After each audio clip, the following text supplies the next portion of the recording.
വൈകുന്നേരം ഒന്ന് അമ്പലത്തിൽ പോകണമെന്ന് മനസ്സ് വിചാരിച്ചപ്പോ തന്നെ ഇടിച്ചു കുത്തി മഴ പെയ്യുന്നുണ്ട് കേട്ടോ. മഴയ്ക്ക് എത്ര പെയ്തിട്ടും കൊതി അങ്ങോട്ട് തീരുന്നില്ലെന്നാണ് എനിക്ക് തോന്നുന്നത്. പാവം കിളികൾ മഴയത്ത് തണുത്ത് കുറച്ചിരിക്കുക എന്ന് പറഞ്ഞപ്പോ മോൻ പറയണം എന്നാ ഇച്ചിരി തീയിട്ട് കൊടുത്താലോ എന്ന്. എന്നിട്ട് വേണം ലവ് ബേർഡ് ലവ് അൽഫാം ആവേ. മഴ ഇച്ചിരി ഒന്ന് തോർന്നപ്പോ തന്നെ ഞങ്ങൾ എല്ലാവരും കുളിച്ചൊരുങ്ങി സുന്ദരി കുട്ടപ്പന്മാരും കുട്ടപ്പിമാരും ആയിട്ടുണ്ട് കേട്ടോ.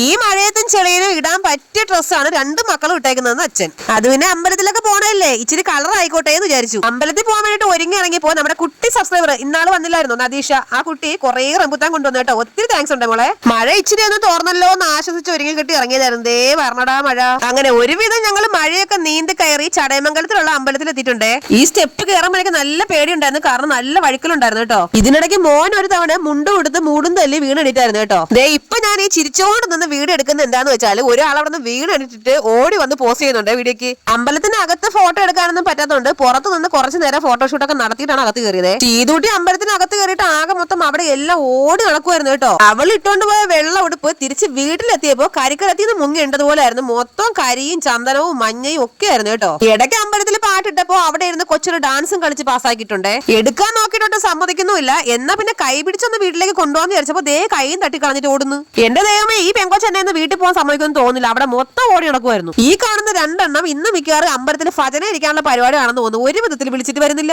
അമ്പലത്തിൽ നിന്ന് ഇറങ്ങി ഉടനെ ഫുഡ് തൊട്ടാൻ പോയതെന്നാണെങ്കിൽ ഇന്ന് എന്റെ ഒരു ഫ്രണ്ടിന്റെ ട്രീറ്റ് ആയിരുന്നു കേട്ടോ. ഹോട്ടലിനകത്ത് അവളെ നോക്കി 1.5 മണിക്കൂർ വെയിറ്റ് ചെയ്ത് ഇരുന്നിരുന്ന് ഞങ്ങളുടെ കൈയും കഴിച്ച് കാലും കഴിച്ച് കണ്ണും കഴിച്ചു.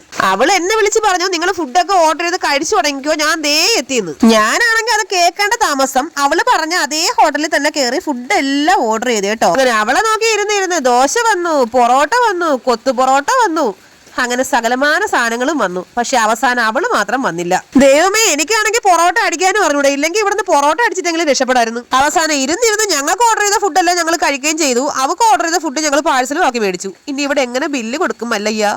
പൈസ ഇല്ലാത്ത സമയത്ത് അതേ അവളുടെ കൊടുക്കത്തെ ചിക്കൻ ഫ്രൈ ഞാൻ മര്യാദയ്ക്ക് പറഞ്ഞു ദോശയും ചമ്മന്തിയും മതിയായിരുന്നു. മഴ തോരാതെ നിന്നുകൊണ്ടാണ് അവൾക്ക് വരാൻ പറ്റാത്ത കേട്ടോ. അവസാനം ഗൂഗിൾ പേ ഉള്ളതുകൊണ്ട് ഞാൻ രക്ഷപ്പെട്ടു. ചാനൽ സബ്സ്ക്രൈബ് ചെയ്യാൻ മറക്കല്ലേ.